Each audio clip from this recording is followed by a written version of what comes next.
මේව යූස් කරලා පස්සේ මම පුළුවන් දාන්න කියන. මෙන්න මේ අයිටම්ස් හතර තමයි මම වියානකින් ඕඩර් කරේ. ඉතින් අපි බලමු යූස් කරලා මේවා කොහොමද කියලා. මම වියානකින් පොඩි අයිටම්ස් වගේක් ඕඩර් කරා. හරිද? අපි දැන් බලමු මේක ඇතුළේ මොනවද තියෙන්නේ කියලා. මේක මුකුත් පේඩ් ප්‍රොමෝෂන් එකක් නෙමෙයි මම සල්ලි දීලා ගත්තේ. පොඩි අයිටම් වගේක් තියෙනවා. අපි බලමු මේක ඇතුළේ මොනවද තියෙන්නේ කියලා. I'm so excited. Entertain. What the hell is that? ලිම දැම්මා. මෙන්න මේ කියුටෙක්ස් එක. හරිද? මෙන්න මේ කලර් එක. මෙන්න මේ ලිප්ස්ටික් එක ඊළඟට. මේකේ ෂේඩ් එක ඇවිල්ලා number 2 coral crush කියන කලරයි. ගන්න බෑ.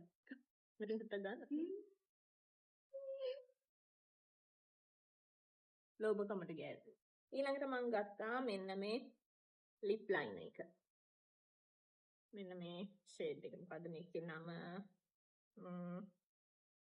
මම තිබ්බා මේකේ. melon. 24 melon.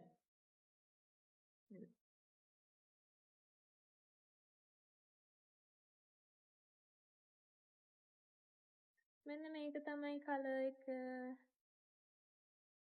last one. මෙන්න මේක බලමු මොකක්ද කියලා. nourishing compact. මෙන්න මේ compact powder එක.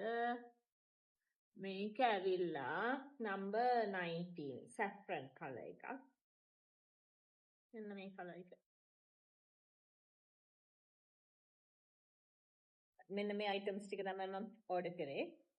ඉතින් මේවා use කරලා හිතුනොත් මම ආයේ වීඩියෝ එක දාන්නම් මේව කොහොමද කියලා.